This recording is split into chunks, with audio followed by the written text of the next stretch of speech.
how do we fix the leaky pipes in Wellington? How will Three Waters help?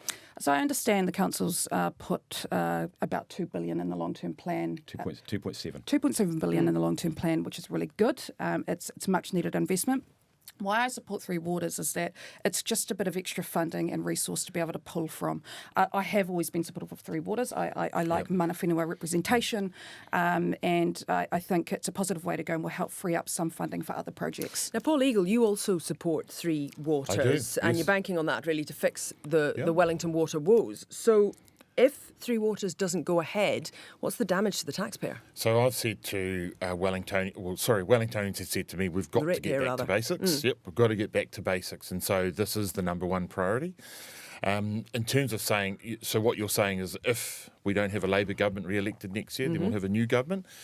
That's why we're commissioning the review, because when I get in, I want to make sure that we've got a contingency, not only for things like Three Waters, but there's been no plan for paying the city's share of, say, something like Let's Get Wellington Moving.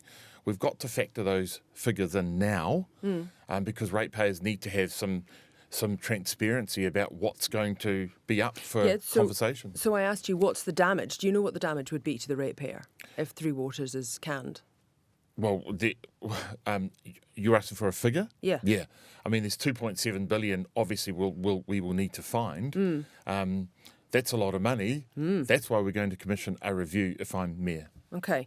Andy Foster. I was going to say we've already got the $2.7 billion in our budget. But and you oppose Three Waters, though, don't you? Yeah, just to be clear. Yeah, look, so I don't believe Three Waters is the answer. It's just a structural reform. There's no magic money tree here.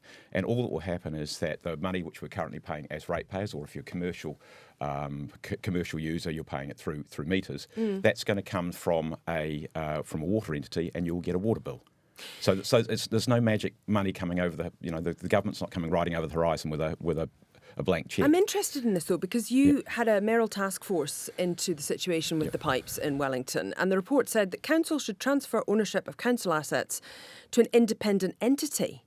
That sounds rather like Three Waters, doesn't it? So are you at odds with your own task force on this? No, there are a whole lot of different. We made, I think, 48 separate recommendations. One of them was about transferring the assets, but it was to either some sort of Wellington Water Plus, or to a new entity. And of course, at that stage, we didn't know the shape of the government reforms. We also said, though, that we wanted the council and the community to be able to materially and reasonably influence the direction of that entity. And that's the problem, that the government's reforms are so large, these entities are so large, there's really going to be no real connection to the community, and that is the issue.